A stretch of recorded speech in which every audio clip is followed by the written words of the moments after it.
right, guys, welcome to another episode of the Peak Performance Podcast. Today, we've got a special guest, a gentleman who, over the last few weeks, has become one of my closest friends, Falah, or Mo Buckets, as I call him. How you doing, Mo? Pleasure to be here, man.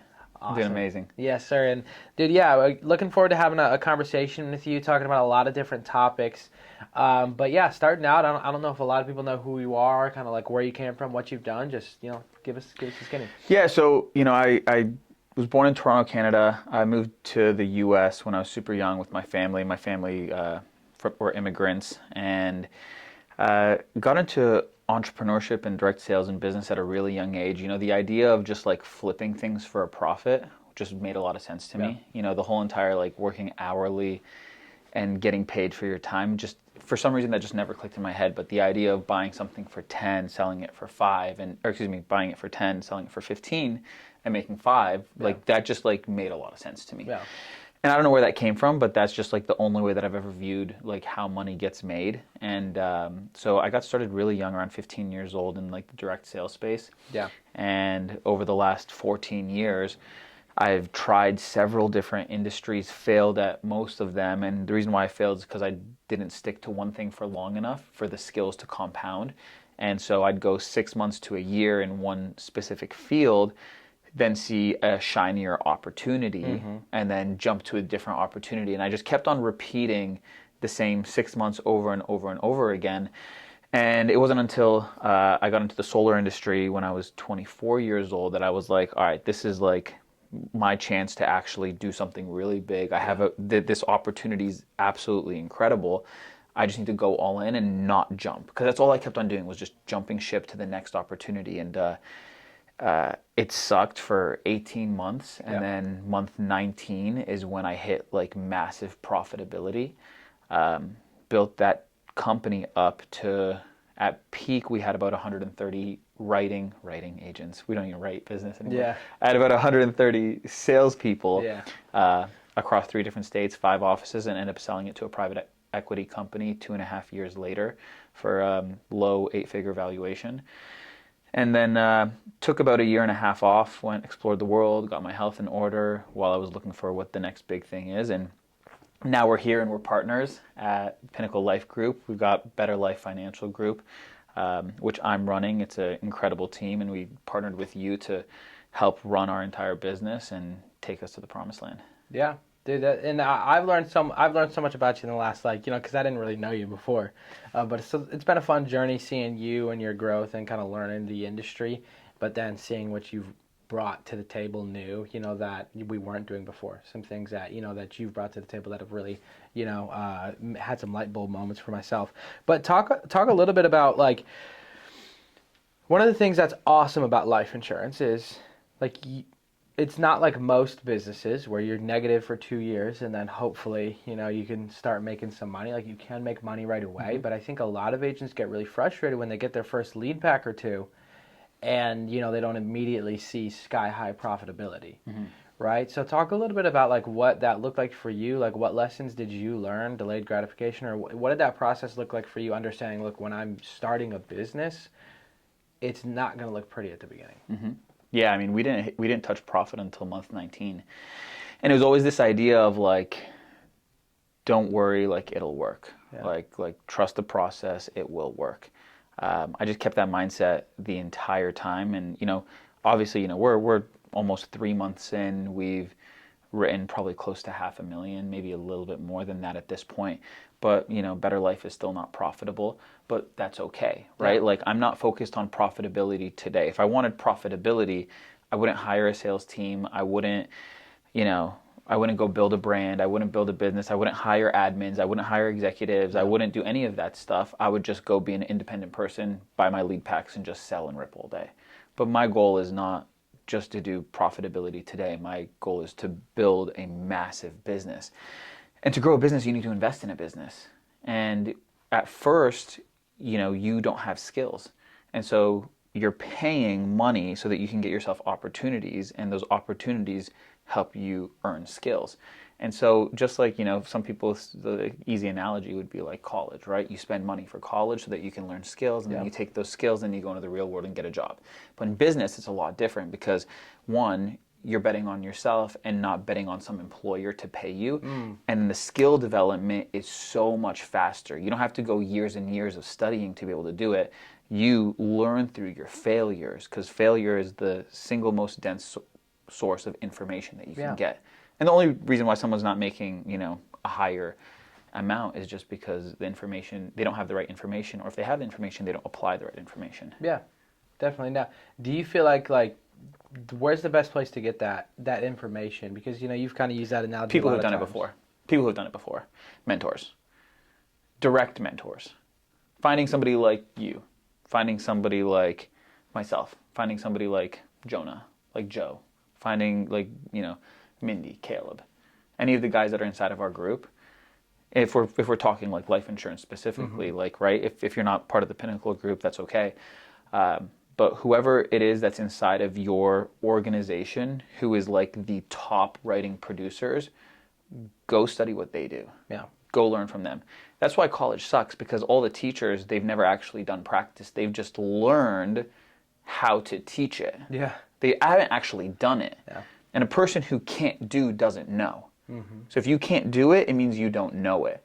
Which is why, when I came in, I came in with like 20 some agents, and within the first week, I was like, hey, I need to find somebody who actually knows how to do it. I can study the theory all day and then be able to try and teach somebody the theory, but without my actual application and putting into practice, I become hypocritical if I try and teach somebody how to sell life insurance when I haven't done it before.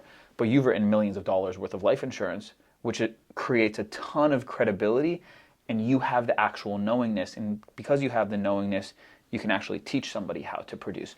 Number one place to go is mentors. And you're always going to pay for it.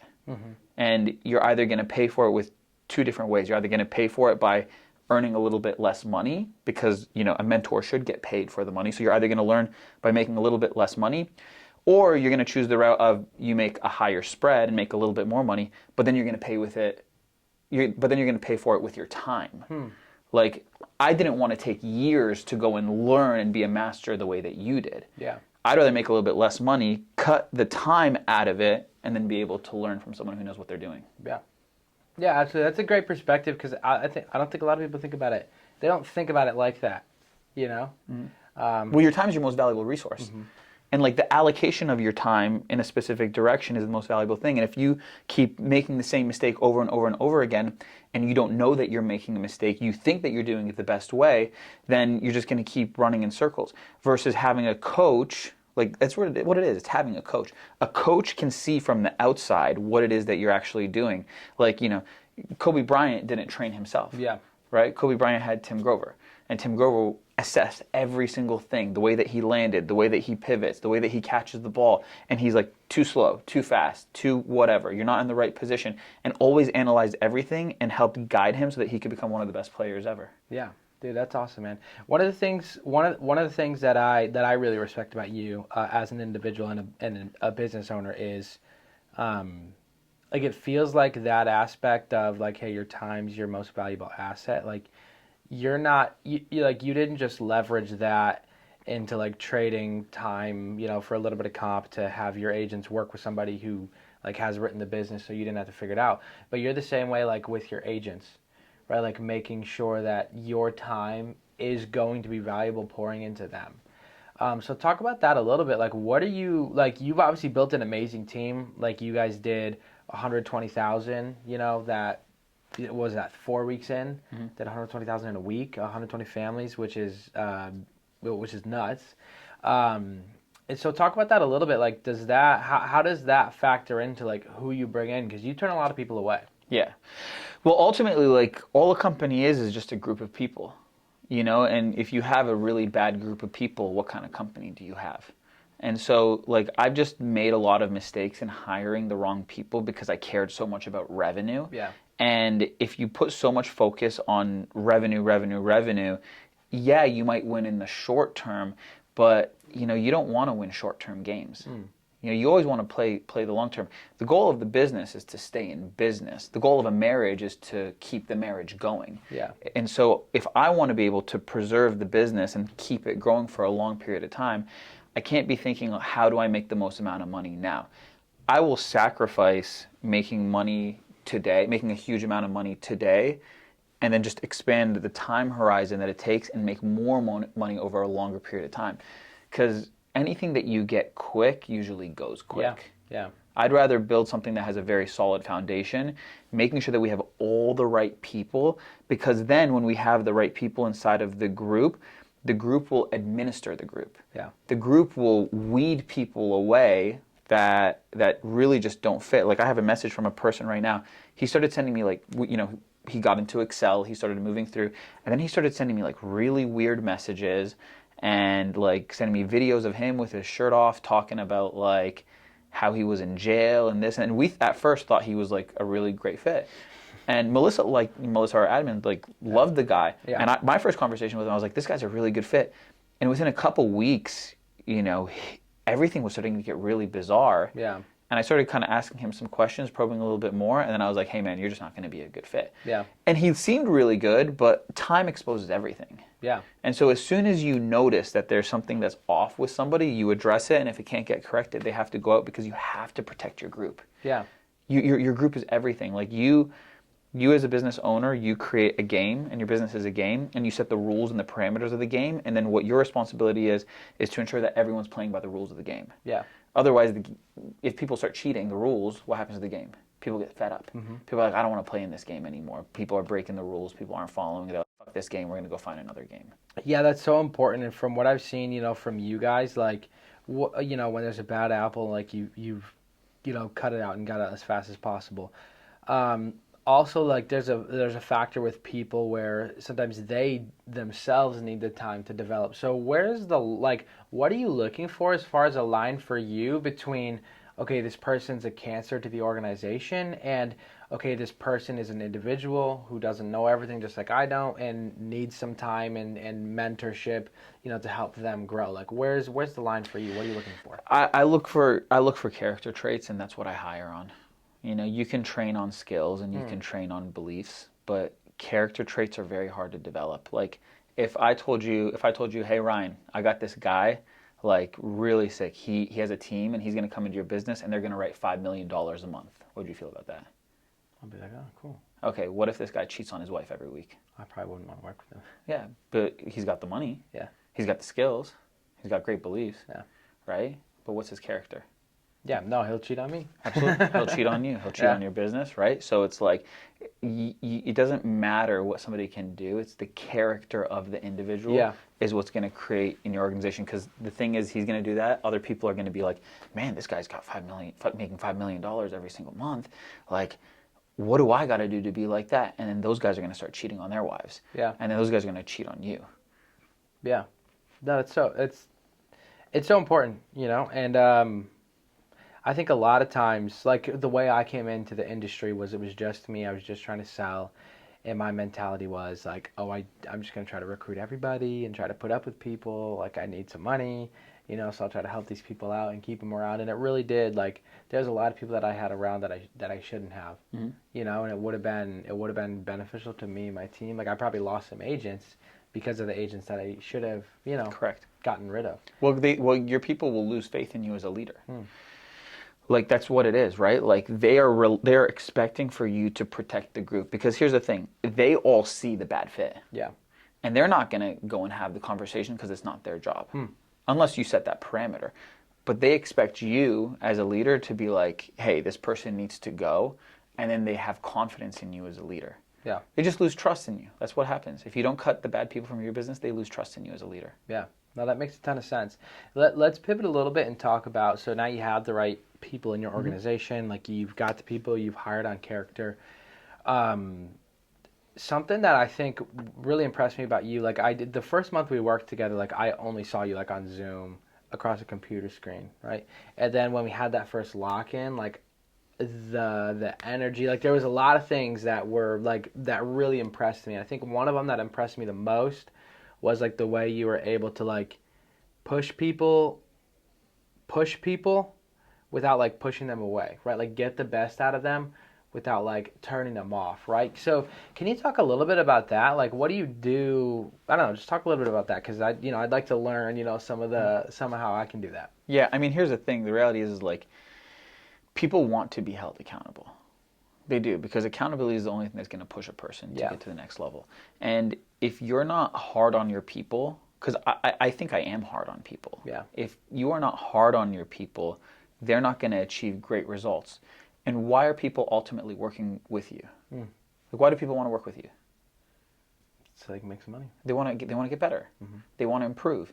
And so if you're not like on your people and they're not improving, will that be a failed result or a successful result? Yeah, it's a failed result. I want to guarantee a successful result in a person. So I'm going to like consistently be on them, make sure that they're hitting their numbers. If they need support, you support them. You have tough conversations with them. You pull them aside, say, hey, like these are the things that you're just not doing that are going to get you to where you want to go.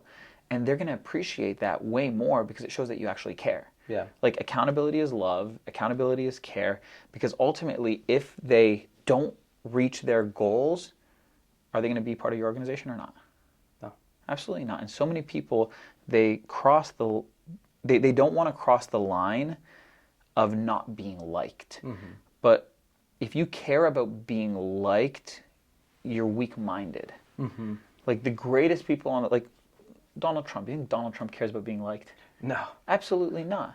But he's going to go do a good thing. Yeah. Right? So he doesn't care about being liked, but he's respected. He's tremendously respected because he doesn't care to cross the line of somebody's emotions. Yeah. And so in business, you can't be worried about how someone's like, sure, you have to be worried about their emotions and how they're going to feel, but like if you know it's the right thing to have a tough conversation with a person and that's going to be the thing that pushes them forward, then that's the right thing to do. And this is another element of being able to think long term rather than short term. If you don't have those tough conversations with them right now when it needs to happen because you're worried about what they're going to think about you, what's most likely going to happen is they're not going to hit their goals. And if they don't hit their goals, they're probably going to leave your organization. Yeah. And what do you think is then going to happen to the relationship? Yeah, it's gone anyway. The relationship's gone anyway. Yeah. So might as well have the tough conversation because it's the only thing that's going to get somebody to produce at a higher level. And if they produce at a higher level, they're going to stay. And so the relationship actually lasts. Yeah. People are like, I don't want to offend the person because I want to be liked. But by doing that, you're actually creating the divide that you're trying to avoid. Yeah. What are the character traits you're looking for when you're bringing people in? Ethics above all. Like they have to have high ethics, high moral values. They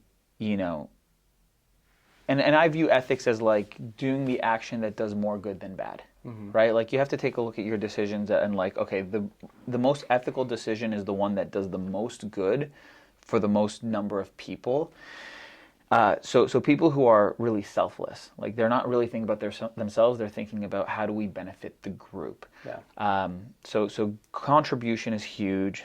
Discipline is huge. If you see most of the people in our group, we're all pretty much in shape. Yeah. Like we have good, healthy habits. We don't like individuals that are like partying all the time. Yeah. If somebody wants to have a drink every here and there, like sure, but like I don't want people who are going to be partying every weekend, getting drunk, promoting alcohol, promoting drugs, promoting weed. Like that's not something that we want in our business. People who are willing to bet on themselves, people who operate based off of faith and not based off of fear, because you can't have both, right? Like you can't operate on faith and fear at the same exact time. You have to choose one. Yeah. And so people who operate based off of faith, individuals who will do the work despite how they feel. Yeah. Anyone who operates off of emotions is someone that's liable to fail. And I don't want to bring in people who, have a roadmap to failure. I want people who believe that they can achieve success, and you're going to achieve success if you operate based off of logic and not off of emotion. Yeah. Hardworking, of course, consistent. I'd rather have the person who writes one account every 2 days consistently than a person who writes 3 in one day and then the next 5 days he goes and messes around, does whatever, and then one day he comes in, does 5, and then he doesn't show up to any of the meetings, and then like I don't like that. Yeah. I'd rather have the person who every 2 days writes a policy and does that consistently, and we can count on him because that person is dependable, and then it doesn't suck my attention away. Yeah. Dude, and especially like in our industry, like this isn't true everywhere, but in our industry rewards the consistent more than pretty much anywhere else. Because you got to think, if you have an agent who's helping 40 families a month, 3 months in a row, and let's say, if you're, an average agent at the beginning, 20 or 25% will charge back. So now you're looking at 30 families worth of chargebacks. So if you go 40 and 40, 40, 40, 3 months in a row, and now you start writing 10 families for 3 months in a row, well, all of your money goes to those chargebacks, right? And that's a great thing. It's a great thing. It's also a bad thing. It's bad if you're not consistent. That's where it rewards the consistency. So that to me is always the most important thing. Last question I want to ask you, Mo, and I'm interested to hear the answer. Like, what do you feel like is the most important lesson that you've ever been taught? I think probably the most I've been taught a lot of lessons, but probably the most important lesson is knowing what your goals are and knowing how to set the right targets. There's a formula on how you actually set goals and set targets, because most people, like, you need a roadmap. Yeah. If you don't know where you're going, you're just gonna. And if I told you, hey, bro, like, you need to drive to Seattle, but you can't use a GPS, and you just have to, like, I'm cooked. You're cooked. Yeah. It's going to be very, very tough.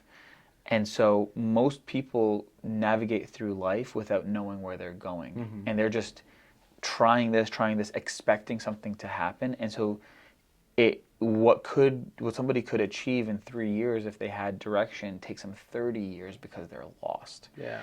So knowing how to set goals and then knowing how to set targets, and there's differences between goals and targets.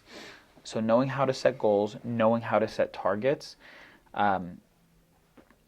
and how to think bigger about them.